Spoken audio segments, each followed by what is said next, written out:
Peace and blessings. Welcome back to the channel once again, where we talk all things health and healing from a holistic perspective, and today will be no different. Today we're going to talk about ways you can naturally boost the immune system because winter is coming. And winter is the time of the year that we tend to get the sickest, okay? And there's a very good reason for that. And part of that is because we're sun people. We're designed to be in the sun and exposed to the sun.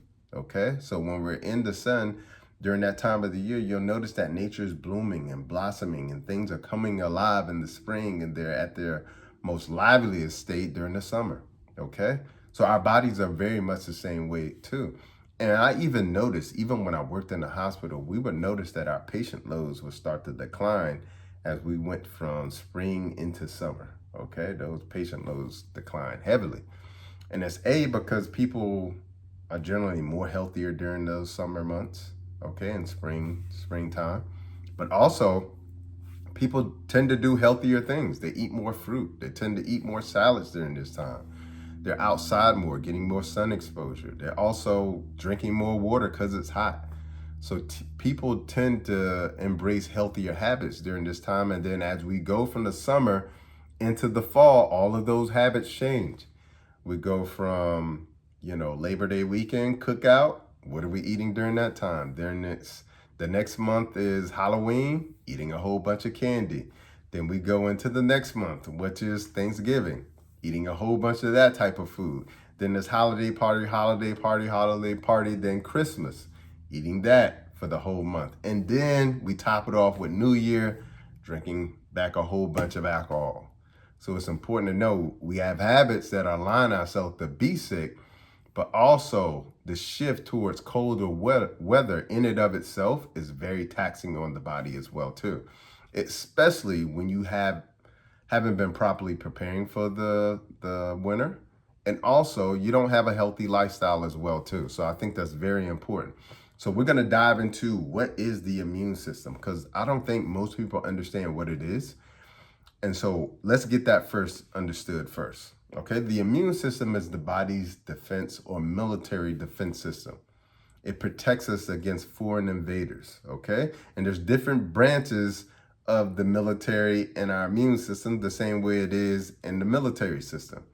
Like you have the Army, you have the Navy, you have the Marines, etc. Okay, well, in our immune system, we also have different lines of defense too. Okay, we're gonna have our line of defense, that is our skin. So that's the protective barrier, that's the fort. Okay, we also have a mucus lining in our nasal passages and our mouth as well too. That is going to catch some of the things that we breathe in. Okay, sometimes during the spring, during allergy season, quote unquote, that mucus lining that is inside of your nose and your sinuses is going to catch some of those foreign invaders. Some of the hairs or cilia are part of that, immune response too, because they catch some of it as well too. But we also have our white blood cells, okay, which are these heat-seeking missiles going around trying to figure out who's lurking, okay? They're doing the recon to say, okay, you shouldn't be here, and they're attacking, okay? We also have lymphocytes, okay? We also have macrophages. We also have natural killer cells as well too, okay? So those are just some of the weapons, but we also have natural antibiotics. Our microbiome actually creates antibiotics that fight against certain bacteria, okay? So not just the antibiotics you go get a prescription for, but our microbiome literally creates its own antibiotics. We also create an oxidation process that creates its own hydrogen peroxide. Okay, not the peroxide you buy at the store, but our bodies will literally create hydrogen peroxide to defend itself against foreign invaders as well too. Inflammation. Inflammation is also a sign too. You'll notice that whenever you go through, let's say it is allergy seasons, one of the signs and symptoms, you'll notice that you'll feel like inflamed. Okay, your sinuses would get inflamed and tighter, so that it makes a much more narrower passageway for foreign invaders to get through. Okay, you'll get stuffy all of a sudden. All right. Also, we have what are called antibodies. Okay, these are the things that remember, so that if that foreign invader comes back again, okay, I got something for you. Okay, so we got antibodies as well too. We also produce acid, literal acid that could dissolve and kill a bacteria or a virus too. And then most importantly, because this is the most misunderstood one, is mucus production. When your body is producing mucus, sometimes it's protecting you. Okay, we have this whole idea or notion that mucus is bad. Sometimes it is a form of protection. Okay, I'll give you a quick example. Whenever you start sniffling and sneezing, part of that is creating more mucus to catch more of that foreign invader, which could be an allergen coming in through the sinuses. But also you could produce more mucus to get some foreign invader out of the body. So you'll notice that when you cough up mucus, it could be a yellow or a green because now you're removing this bacteria or virus from the lungs. Okay, so mucus production is also a form of protection as well too. So I want you to understand that your immune system, which is designed to not only fight off bacteria and viruses, but even cancer. Okay, so that's how well equipped our biology, our anatomy, and our physiology is prepared to fight off foreign invaders. Okay, so it's not like you got an immune system and it works sometimes and sometimes it doesn't work. Your immune system works best when you do the work in preparation. Okay, now what are some things that compromise our immune system? Unhealthy gut bacteria, unhealthy microbiome. 80% of our immune system is made in our microbiome. So we have an unhealthy gut, then guess what? We're going to have an unhealthy microbiome, which means that we're not going to produce, the immune response and system that we need to have. Okay, so number two, sugar and refined carbohydrates. I know you get tired of this old sad song, but it's true. Sugar and refined carbohydrates are by far one of the most pervasive offenders of our health. So it's so important that we know and understand that we do not need added sugars and we do not need refined carbohydrates in our diet. Okay, it is a man-made invention, both of them. When you pull sugar out of cane, when you pull sugar out of anything, beets, when you manufacture sugar and synthesize it, man-made, and call it high fructose corn syrup or maltose dextrose, whatever type of sugar it is. And I talk about all types of sugars in this book. I have over 54 names for sugar that you don't even recognize on the label. And those sugars literally will cause your immune system to become paralyzed. And if you eat enough sugar, it can paralyze your immune system for up to 24 hours. So it's important we know that I'm not just saying this in passing. Sugars and refined carbohydrates will ruin your immune response and your immune system. Okay, stress. You stress enough, it will create, suppression of the immune system. Deficiencies, a huge part of it as well too. And we'll talk about one of them, which is so key because it's literally driving. It's the steering wheel of your immune system. And so just imagine driving a car without the steering wheel. Okay, so it's hugely important. We know that when we're deficient in certain, vitamins, minerals, certain hormones, things of that nature, it can actually impact not only, that area of our health, but it can impact our immune system as well too. And then a lot of medications. A lot of medications ruin your immune system as well too. You have steroids. Steroids suppress your immune system. Now, I know steroids are commonly used for conditions like autoimmune conditions, but it's important you know and understand. Even if I was working in the hospital and I had to counsel you on steroids, I would have to, as your healthcare practitioner, I would have to say to you, these steroids could potentially suppress the immune system, but you probably have never heard that before. So steroids suppress the immune system. They also can ruin that microbiome, which reduces 80% of your immune system. Okay, so it's hugely important. Steroids can impact your immune health. NSAIDs, and I'm saying these are things that people take on a daily basis sometimes. Tylenol, Motrin, Advil, things of that nature. These non-steroidal anti-inflammatories that people take all the time for headaches or their menstrual cycle or whatever it may be, a light pain or something like that. These things ruin your gut, ruining your microbiome, which ruins your immune system. So it's hugely important to know and understand that, like that everything that we do has an impact on our health, either in the positive or the negative direction. Okay. So, think about it. When you have a headache, it doesn't mean that you're deficient in the cedrin. There's a real issue. So you got to get to the cause. The NSAID, the non-steroidal anti-inflammatory, the Advil, the Motrin, the Tylenol is not the solution. It may feel like the solution in the moment because it's turning off the symptoms, but it's not correcting the real true problem. Okay, we got to address the cause. Antibiotics. Antibiotics are like, this is what people forget about antibiotics. Anti, against, biotics, bio is life. Okay, like biology, that's life. It's against life. Okay, so it's not only going to kill the bad bacteria, it's also going to kill the good bacteria. When I say microbiome, your microbiome is the good bacteria in your gut. So it's going to kill that too. Okay, and what's really sad about antibiotics is this. They're overused.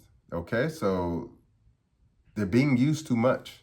They're being used in situations where they shouldn't be used. They're being used when quite often we should be telling the patient, hey, you should just go home and allow this to sort of take its course for the next couple of days and you'll be just fine. Eat light, rest, hydrate, etc. But we want to give people what they want, so we give them prescriptions when they don't need them. And a lot of times when I say they don't need them because antibiotics are only for bacteria. They do not work for viruses. And what I'm seeing quite often is people are having viral infections. And I'll see prescriptions being wrote for the antibiotics. They do nothing for viruses.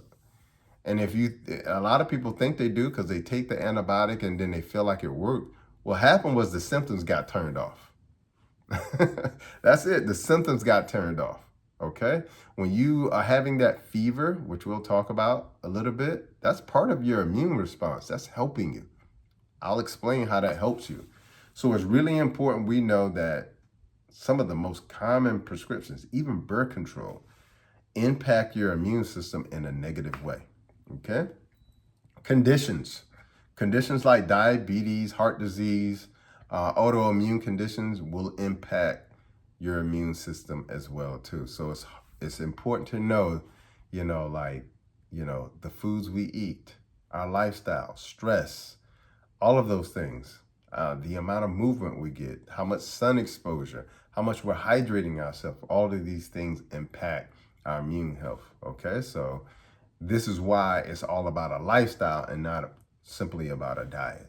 Okay, and it's hugely important and understand that our ancestors, the reason why many of our ancestors didn't have a long lifespan, it wasn't because of heart disease. It wasn't because, which is the number one killer of human beings today. It wasn't because of cancer. It wasn't because of diabetes. It wasn't because of kidney disease or strokes. It was because of infections. That's the vast majority of how that's how our ancestors died. Number one, from infections. Number two, from some sort of injury. Okay?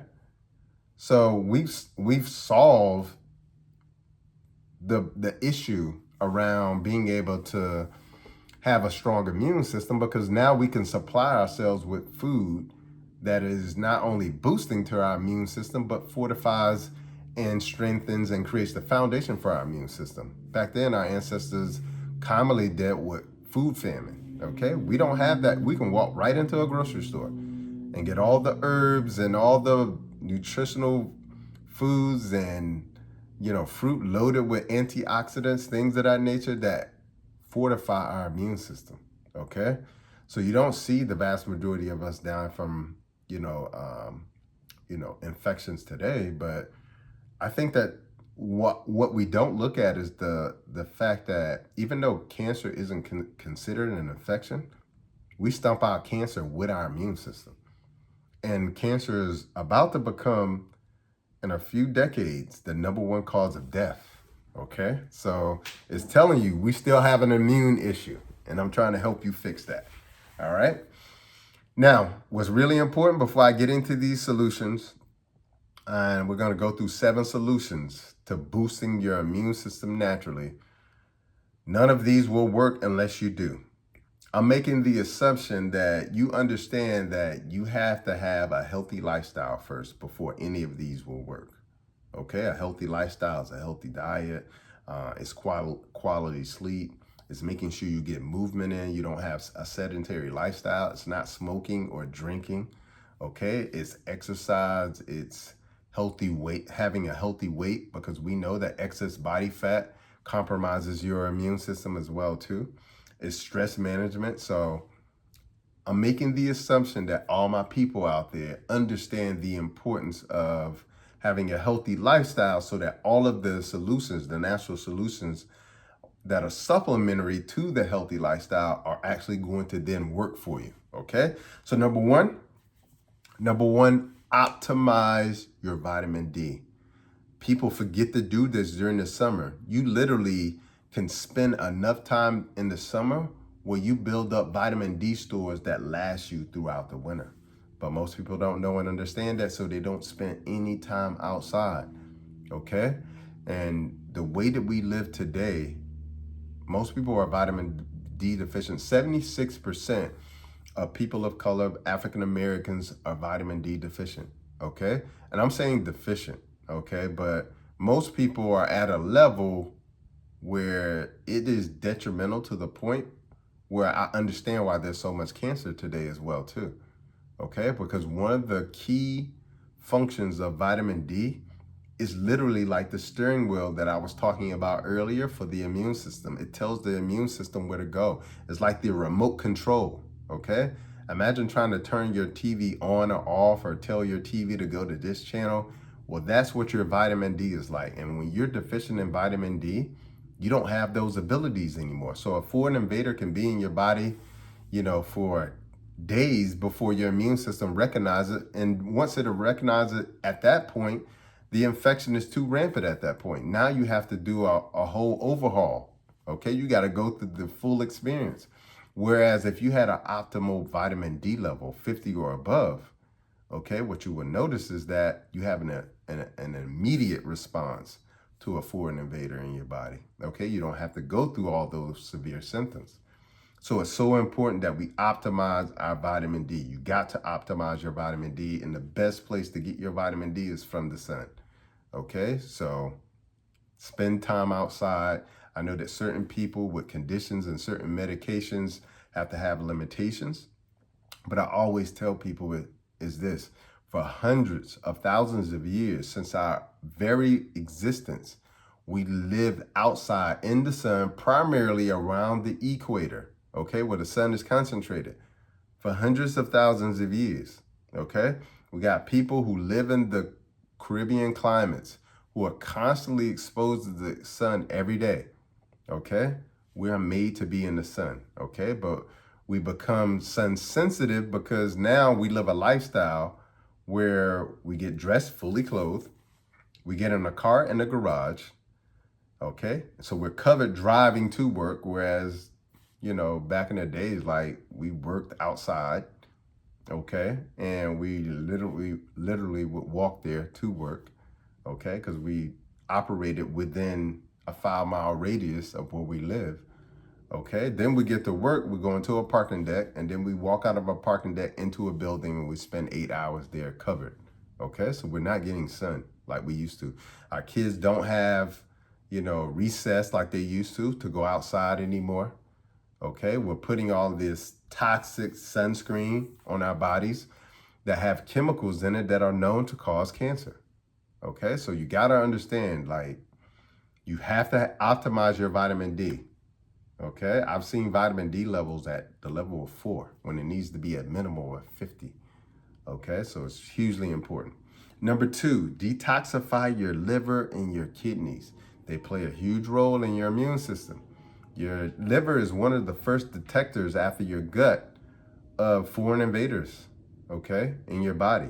Your liver can detect when the body has a cancer in it and it's metastasizing, Okay, so it's hugely important that we understand our liver not only plays a role in helping us with detoxification and the breakdown of certain materials, okay, and the creation of healthy cholesterol and the storage of good glucose, okay, but it's essential that we understand it plays a role in our immune system as well too, just like our kidneys. Our kidneys play a huge role in removing the acid from the body. And the more acidic our bodies become, it is literally a playground for bacteria, viruses, and cancer. Okay? The world-renowned scientist Otto Warburg won a Nobel Prize, and he also did research. And one of the things that came out of his research was that cancer cannot exist in an alkaline environment. Okay, our blood pH is slightly alkaline. Okay, so it's important that we know and understand the kidneys filter the blood. So when you start to trickle into the direction of metabolic acidosis, then you're putting yourself, in a detrimental position in terms of your health. Okay, so hugely important. Detoxifying your kidneys and your liver is hugely important. This is why literally at this time of the year, I'm starting my group detox. We have like over 450 people in there. It's too late to join that one, but I continually do my detox like an oil change because it's cleaning out my liver, my kidneys, my lymphatic system, which is helping me dump waste out of the body. The lymphatic system actually takes cancer out of the tissues, out of the blood, okay, and delivers to the lymph nodes to be excreted out. It's also there to be eliminated, to be neutralized, okay? But most of us have a very stagnant lymphatic system, okay? So this is why I detox so consistently. And so shout out to all my detoxes out there for doing my detox on the website. But that's hugely important. You got to consistently detox because we live in a toxic world, okay? Number 3, heal the gut. As I was mentioning before, 80% of the microbiome, the good bacteria in our gut, it makes 80% of our immune system. Okay, the microbiome makes 80% of our immune system. Hugely important. If you want to have a strong immune system, you got to have a healthy gut. And the lining of the gut is also a protective layer to determine, to decipher what is absorbed into the bloodstream and what isn't. Okay, so if you have an unhealthy lining of the gut because you've been eating a lot of fast processed foods filled with yellow number 5 and red number 40 and things of that nature that ruins the gut and inflames the gut and makes it more porous so that things that shouldn't get through, like bacteria and viruses, get through, you understand the importance of it. So you have to heal the gut as well too. And it goes without saying, I'm not going to even dive in it. You got to eliminate the added sugars and refined carbohydrates, okay? You can eat pasta, but you can find a pasta that is only made of maybe 2 or 3 ingredients that doesn't necessarily include refined carbohydrates. They have chickpea pasta today. They have different types of pasta, but like it's important to know and understand there are healthy alternatives. Sometimes I don't even use that. I'll use zucchini spirals or butternut squash spirals as well too. But we got to get rid of those because they compromise our immune system. Also, a huge hack that most people don't know about is medicinal mushrooms. Okay, there's all types of mushrooms that you can buy at the store, but most of them aren't necessarily medicinal. And if you start to incorporate some of these medicinal mushrooms into your diet, the benefit is this. Medicinal mushrooms have a compound in them called beta glycans, okay? These beta glycans land on the immune cells, and what they do is they make cancer more visible to the immune system. So instead of because part of what your cancer does is cloak itself, so it can sort of, mask itself and walk around doing its damage without being detected. And part of what beta glycans do is they essentially land on these immune cells and open their eyes, put the binoculars on them, give them bifocals that they see things that they wouldn't necessarily see. They give them x-ray vision, essentially. Okay, so some of the medicinal mushrooms include turkey tail, cordyceps, reishi, chaga, lion's mane, one of my favorite to cook with. But these medicinal mushrooms could be a huge hack for your immune system, especially knowing that winter is coming. Okay. Number 6, fasting. Fasting is huge because if you were to do, I do 2 to 3 day water fasts. And when you do these 2 to 3 day water fasts, and I highly recommend if you have any conditions or concerns out there, you need to speak to your physician. But doing these water fasts, the cool thing is once you go about 72 hours of doing a water fast, your body goes into what is called autophagy. Autophagy is essentially the cleansing of old immune system cells, okay? It cleanses out these old immune cells, and then what happens is the depletion of these white blood cells sort of triggers the stem cells to regenerate a new immune system, okay? So what happens is there's a cleaning, the autophagy. It comes through, sweeps everything out, all the old cells, sweeps them out.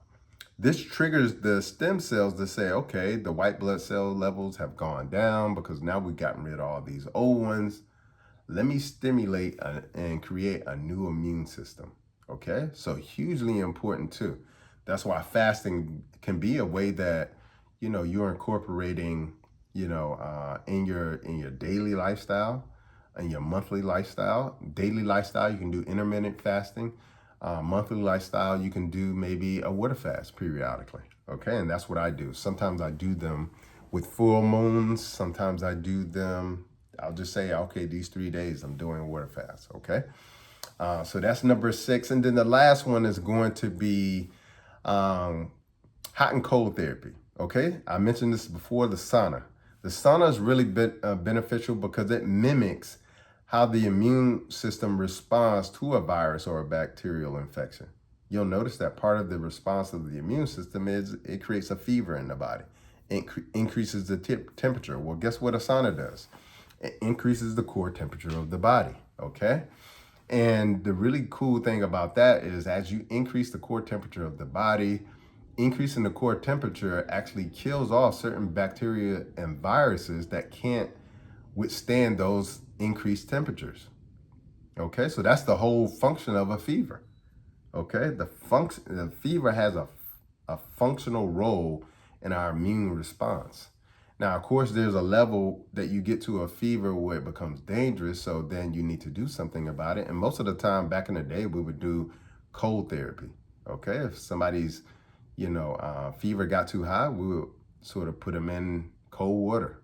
Okay, and so, the increase in core temperature is a functional role in our immune system, and it's important we know that. And so we can actually mimic that by using the sauna, okay? And it also is helpful because it helps us sweat out toxins as well too, to cleanse the body as well. And then you have cold therapy or cold water immersion. And that's beneficial because it stimulates leukocytes or white blood cells. And the reason why that's important is because as you stimulate leukocytes and white blood cells, what's gonna happen is these are like, the seekers. They go out, they do recon, they see who's not supposed to be there, they start the initial fight, and then boom, now you got everybody else coming in to the fight party. Okay, so that's a huge part of cold therapy. It stimulates leukocytes or white blood cells. And it also contracts the lymphatic system.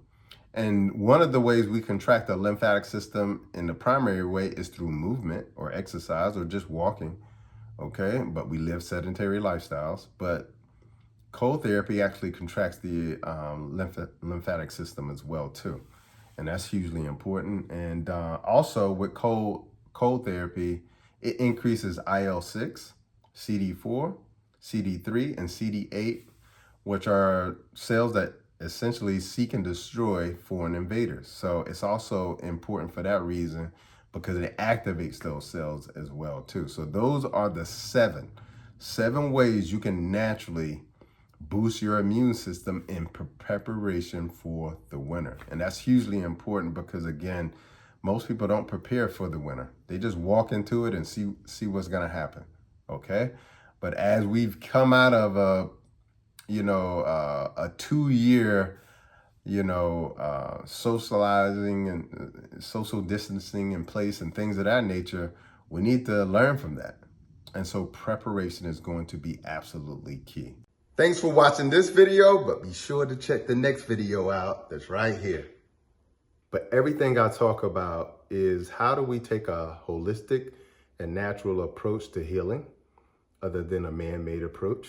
And also, how do we prevent dis-ease in the body as well too? Because, they say